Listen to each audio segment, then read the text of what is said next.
Hello दोस्तों, स्वागत है आप सभी का डीएलएड सेकंड सेमेस्टर के अगले क्लासेस पे। आज हम लोग पढ़ेंगे प्रारंभिक शिक्षा के नवीन प्रयास। पहला क्वेश्चन देखिए, लघु उत्तरीय प्रश्न में भारतीय संविधान के अनुच्छेद 51 क, ठीक है, 51 क के बारे में आप क्या जानते हैं? ठीक है, अनुच्छेद 45 में बालकों के लिए निःशुल्क एवं अनिवार्य शिक्षा का उपबंध है। शिक्षा का अधिकार के रूप में स्वीकार किए करने के साथ ही संविधान में मूल कर्तव्यों अनुच्छेद 51 को, ठीक है, में 11वें कर्तव्य के रूप में उसमें निम्नलिखित को जोड़ा गया है।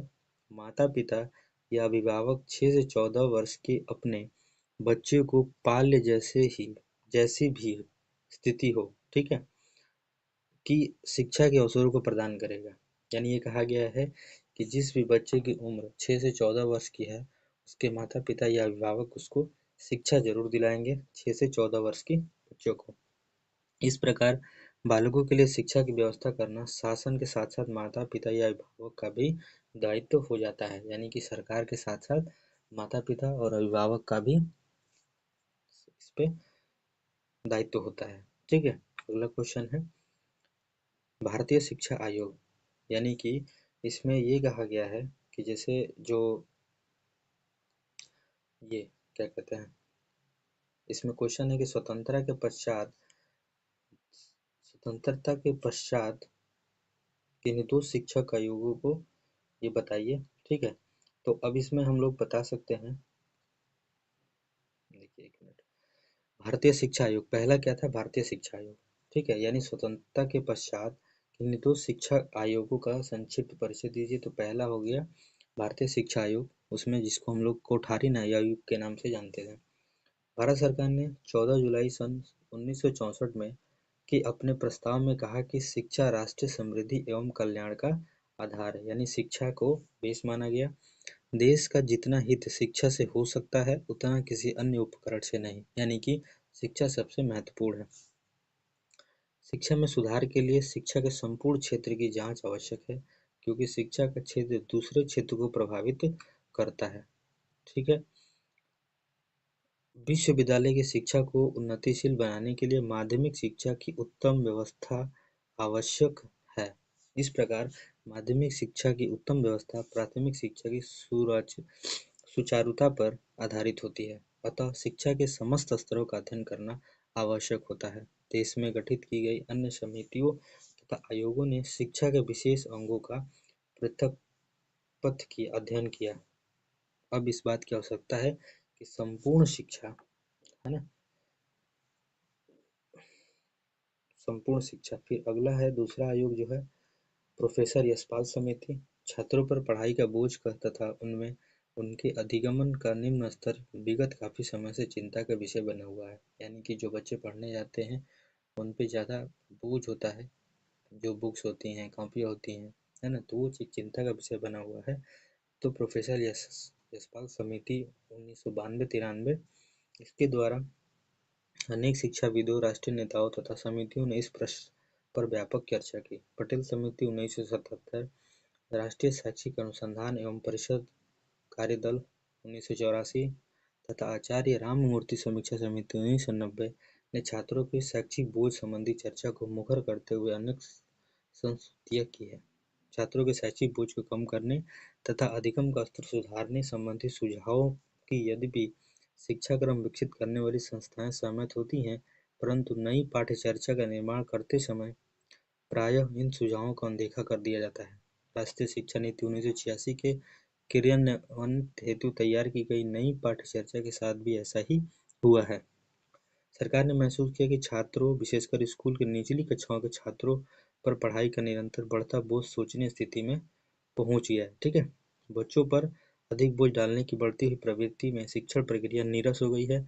ऐसी स्थिति में भारत सरकार मानव संसाधन विकास मंत्रालय द्वारा प्रथम मार्च सन 1992 को स्कूली छात्रों को शैक्षिक बोझ कम कराने के तरीके सुझाने के लिए एक राष्ट्रीय सलाहकार समिति का गठन किया, जिसका नाम था प्रोफेसर यशपाल समिति। इसका मुख्य काम क्या था कि बच्चों का जो बोझ है शैक्षिक बोझ को कम करने की तरीके बताए या कोई उपाय।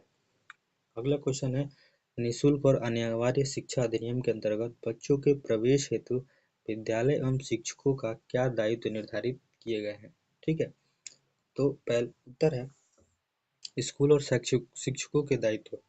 सरकारी स्कूल में निःशुल्क शिक्षा प्रदान करने के साथ साथ निजी और विशेष श्रेणी वाले विद्यालयों को भी आर्थिक रूप से निर्बल समुदायों के बच्चों के लिए पहली कक्षा 25% स्थान आरक्षित करना होगा। कोई भी विद्यालय प्रवेश लेने के लिए न तो कोई अनिवार्य दान या चंदा ले सकेगा, न ही अभिभावक बच्चों के चयन के लिए कोई प्रणाली अपना सकेगा।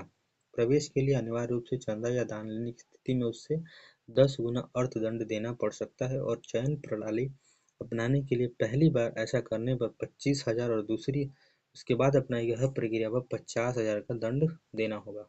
यानी कि जो विशेष दर्जा मिलेगा उसमें अगर कोई पैसा या कुछ लिया जाता है तो उससे सरकार द्वारा उस पर दंड लगाया गया है। यदि कोई स्कूल एवं प्राथमिक शिक्षा भी प्रदान कर रही है, उस कक्षाओं में सीटों आरक्षित करनी होगी। इन बच्चों के खर्चों को राज्य सरकार वहन करेगी, यानी कि राज्य सरकार इसकी जिम्मेदारी उठाएगी।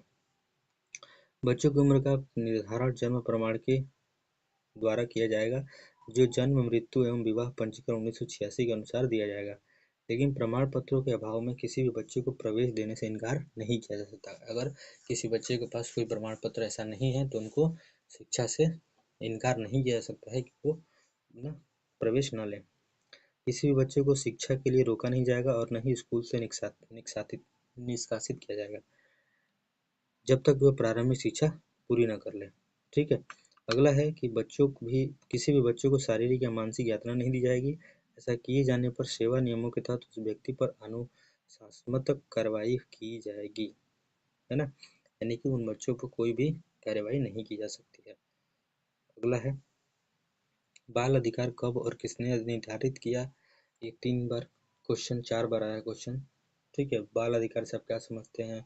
बच्चों के अधिकार, बाल अधिकार के संबंध में मुख्य प्रावधान का उल्लेख कीजिए। यानी कि ये क्वेश्चन 4 बार घुमा घुमा के पूछा है। पहले उसका उत्तर हो गया संयुक्त राष्ट्र संघ यूएनओ ने बालकों के अधिकार का घोषणा 20 नवंबर सन 1989 में किया था। कौन किया था? यूएनओ, यूनाइटेड, ठीक है, यूएनओ संयुक्त राष्ट्र संघ ने। इस घोषणा का मूल उद्देश्य विश्व के समस्त बालकों हेतु मूलभूत मानवीय अधिकारों को सुनिश्चित करना था। भारत सरकार ने इस घोषणा को 11 दिसंबर 1992 को स्वीकार किया, जिसके मुख्य बिंदु निम्नलिखित है। पहला, बच्चों को जन्म के तुरंत बाद पंजीकरण एवं राष्ट्रीयता प्रदान करने का अधिकार। यानी कि बच्चा जहाँ पे जन्म लेता है वहाँ का राष्ट्रीयता तुरंत मिल जाएगी। दूसरा है कि प्रत्येक बच्चों को अपनी राष्ट्रीयता, नाम एवं पारिवारिक नाम रखने का अधिकार है। ठीक है, हर बच्चे को ये अधिकार दिया गया है। बच्चे के माता पिता की इच्छा के विरुद्ध अलग न करना, यानी कि अगर माता पिता नहीं चाहते हैं तो उस बच्चे को हम अलग नहीं कर सकते हैं। माता पिता अथवा परिवार से पुनः एकीकरण एवं संबंध बनाने का अधिकार। बच्चों के अपहरण, क्रय विक्रय, व्यापार पर रोकने के लिए राष्ट्र द्वारा कानून बनाना। बच्चों को नशीले द्रव्य का प्रयोग करने से रोकना। जहाँ गोद लेने की मान्यता है वहाँ बच्चों के हित में ध्यान रखना। शरणार्थी बच्चों को संरक्षण प्रदान करना। इन तरह की जो सुविधाएं हैं वो अधिकार दिए गए हैं यूएनओ द्वारा। अगला क्वेश्चन है वंचित वर्ग से आप क्या समझते हैं। तो जिन बालकों की अपनी प्रगति हेतु समाज की में न्यूनतम सुविधाएं प्राप्त नहीं है और सामाजिक दृष्टि से वंचित बालक कहलाता है। वंचित बालक 3 प्रकार के होते हैं, सामाजिक रूप से वंचित, आर्थिक रूप से वंचित और शैक्षिक रूप से वंचित। ठीक है, चलिए अगला क्वेश्चन है सन 1813 और 1833 की आज्ञा पत्र क्या है। ये भी 4 बार क्वेश्चन पूछा गया है। प्राच्य पाश्चात्य विवाद क्या है। सन 1813 के आज्ञा पत्र के अनुसार भारत में जन साधारण की शिक्षा का प्रबंध करना कंपनी का कर्तव्य हो गया और इस कर्तव्य को पूरा करने के लिए प्रतिवर्ष 1 लाख रुपए की धनराशि भी सुरक्षित कर दी गई।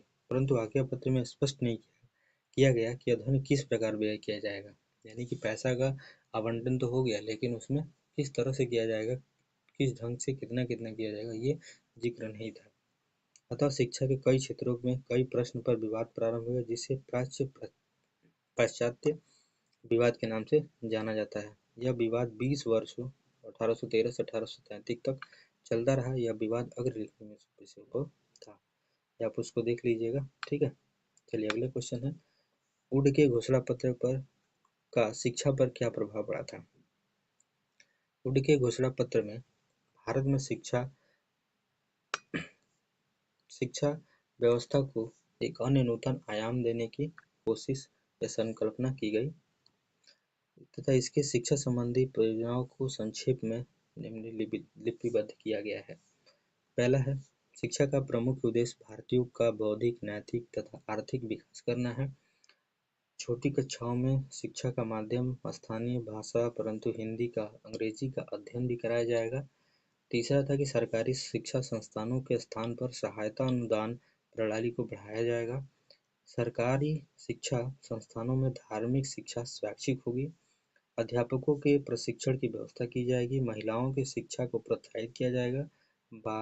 भारत में विद्यालय स्थापित किए जाएंगे और जन साधारण की शिक्षा को बढ़ावा दिया जाएगा। अगला है, वुड के घोषणा पत्र के दोष गुण बताइए, या इसी को कहा गया है वुड के घोषणा पत्र की मुख्य विशेषताएं लिखिए, या वुड का घोषणा पत्र भारतीय शिक्षा का महाधिकार पत्र कहलाता है, इसकी विवेचना कीजिए।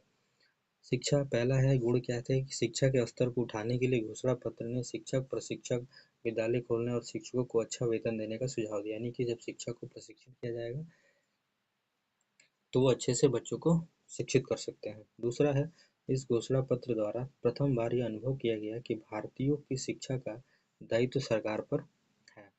तीसरा था कि शिक्षा में छनाई के सिद्धांत को अस्वीकार किया गया और जन शिक्षा के प्रसार पर बल दिया गया। इस घोषणा पत्र में के द्वारा पहली बार संपूर्ण देश के लिए एक व्यापक शिक्षा योजना प्रस्तुत की गई, जिसमें प्राथमिक शिक्षा से लेकर विश्वविद्यालय तक के शिक्षा को स्थान दिया गया। अगला था, घोषणा पत्र के द्वारा एक निश्चित शिक्षा नीति को स्वीकार किया गया और शिक्षा के उद्देश्य निर्धारित किए गए। अगला क्वेश्चन है कि वुड के घोषणा पत्र 1854 के शिक्षा संबंधी उद्देश्य क्या थे। देखिए, वुड से जो क्वेश्चन है ज्यादा बने हुए हैं, कई बार भी पूछे गए हैं। तो शिक्षा के उद्देश्यों को चर्चा करते हुए घोषणा पत्र में स्पष्ट किया गया कि शिक्षा का उद्देश्य बौद्धिक चारित्रिक उन्नति करना, राजपथों के लिए सुयोग्य कर्मचारी तैयार करना, भारतीय को समृद्ध बनाना तथा ब्रिटिश उत्पादकों व जनता के उपयोग के लिए आवश्यक वस्तुओं की पूर्ति सुनिश्चित करना, साथ साथ ब्रिटिश कामगारों द्वारा उत्पादित वस्तुओं को मांग बनाए रखना था। अगला क्वेश्चन है कि भारतीय शिक्षा में मैकाले के योगदान का उल्लेख लिखिए। भारतीय शिक्षा में मैकाले का योगदान, भारतीय शिक्षा के इतिहास में मैकाले का क्या योगदान रहा, इस विषय में विद्वानों में मतभेद है। कुछ विद्वानों मैकाले को भारतीय शिक्षा के इतिहास में मार्ग प्रदर्शक मानकर चलते हैं। दूसरे विद्वानों के अनुसार मैकाले को भारत की दासता की जंजीर को जकड़ने में उत्तरदायी माना जाता है। दादा भाई नौरोजी ने मैकाले की प्रशंसा करते हुए कहा था कि मैकाले भारत की उन्नति करना चाहता है, उसके इरादे नेक थे। उसने हमारी संस्कृति पर जो आरोप लगाए हैं उनको हमें उदारतापूर्वक भूल जाना चाहिए।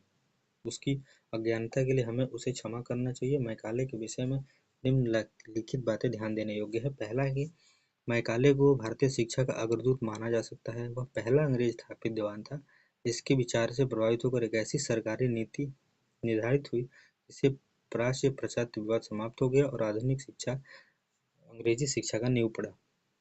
दूसरा था कि मैकाले की विवरण पत्र से भारत के लिए प्राच्य पाश्चात्य ज्ञान विज्ञान का द्वार खुल गया, क्योंकि अंग्रेजी भाषा के माध्यम के रूप में स्वीकृत किए गए पाश्चात्य वैज्ञानिक ज्ञान भारतीयों के लिए सुलभ हो गया। अंग्रेजी शिक्षा ने भारतीय जनता में समानता, स्वतंत्रता और बंधुत्व की भावना उत्पन्न करके उनमें राजनीतिक जागृति उत्पन्न की। यदि भारत में अंग्रेजी शिक्षा का प्रादुर्भाव न हुआ होता तो भारत में स्वतंत्रता संग्राम कभी न छिड़ता। ठीक है, अगला है लॉर्ड मैकाले की शिक्षा के दोष क्या थे। ठीक है, लॉर्ड मैकाले जो था उसके विवरण पत्र में कुछ खामियां थी, जिसकी सिफारिशों को मान लेने पर भारतीय जनता पर कुछ दुष्प्रभाव भी पड़े, इसलिए मैकाले की कटु आलोचना भी की गई थी। पहला है कि मैकाले ने विदेशी भाषा के माध्यम से पाश्चात्य भाषा को सभ्यता को भारत में थोपने का प्रयत्न किया। इसका सबसे बुरा परिणाम यह हुआ कि हमें अंग्रेजी शिक्षा पाकर पाश्चात्य सभ्यता को झुके और अपनी संस्कृति को भुला बैठे, यानी कि जो भारतीय संस्कृति उसको हम भुला बैठे। दूसरा यह था कि विवरण पत्र में भारतीय भाषाओं का अपमान किया गया। भारत में ऐसी और भी भाषाएं थी जो विकसित और समृद्ध थी, लेकिन मैकाले को सभी भाषाएं गंवारू और घटिया मालूम होती थी। यह उसकी भूल थी। मैकाले ने के इस आरोप के कारण भारतीय भाषाओं का विकास रुक गया और अंग्रेजी भी जनसाधारण की भाषा न बन सकी। तो न तो अंग्रेजी सही से लोग सीख पाए और न तो अपनी क्षेत्रीय भाषाएं सही से सीख पाए। तीसरा था कि संपूर्ण भारतीय साहित्य मैकाले की दृष्टि में निकृष्ट था। मैकाले ने प्राचीन साहित्य का ऐसा अपमान किया जिसे भुलाया नहीं जा सकता। वेद, उपनिषद और संस्कृत भाषा का अपार साहित्य उसको तुच्छ मालूम हुआ। सच्चाई तो यह थी कि मैकाले 17वीं शताब्दी से पूर्व के भारतीय इतिहास से अनभिज्ञ था। वह हमारे धर्म, दर्शन और कला से पूर्ण अपरिचित था। चौथा था कि मैकाले ने अंग्रेजी शिक्षा का उद्देश्य उच्च वर्ग को शिक्षित करना माना। यानी उसका उद्देश्य ये था कि जो ऊंचे वर्ग के लोग हैं उनको शिक्षित करना था। उसने निस्यंदन फिल्ट्रेशन थ्योरी सिद्धांत का प्रतिपादन किया, जिसके अनुसार अंग्रेजी शिक्षा केवल उच्च वर्गों को दी जानी चाहिए थी और आशा करनी थी कि यह शिक्षा क्षण क्षण कर निम्न वर्गों तक पहुंच जाए। यानी कि सबसे ऊपरी जो बैठे थे लोग, यानी जो ऊंचे पद के लोग थे, उनको शिक्षा अगर इंग्लिश मिलती है तो धीरे धीरे धीरे नीचे तक पहुंच जाएगी। मैकाले शिक्षा की नीति के यह सरकार के साथ मिलकर सीधी साधी भारतीय जनता का शोषण करने लगा। पांचवा ये था कि 1836 में अपने पिता को एक पत्र में अपनी इच्छा प्रकट की कि यदि भारतीयों को उसकी शिक्षा नीति सफल हो जाती है तो 30 वर्ष के अंदर बंगाल के उच्च घराने में भी मूर्ति पूजक शेष नहीं रहेंगे। यानी जो मूर्ति को पूजा जो हम लोग करते हैं वो नहीं रहेंगे। इस प्रकार मैकाले की हार्दिक अभिलाषा थी कि भारतीय एकता को नष्ट कर देना, परंतु ये सपना पूरा न हो सका। यानी कि वो यह मान के चलता था कि अगर अंग्रेजी शिक्षा दे दी जाएगी भारतीयों को तो उनकी जो मूर्ति पूजक है और उनकी जो क्षेत्रीय भाषाएं थी वो खत्म हो जाएगी। ठीक है, तो चलिए दोस्तों, ये आज का लास्ट क्वेश्चन है। फिर मिलेंगे अगले क्वेश्चन में। आप लाइक कीजिए, शेयर कीजिए। धन्यवाद।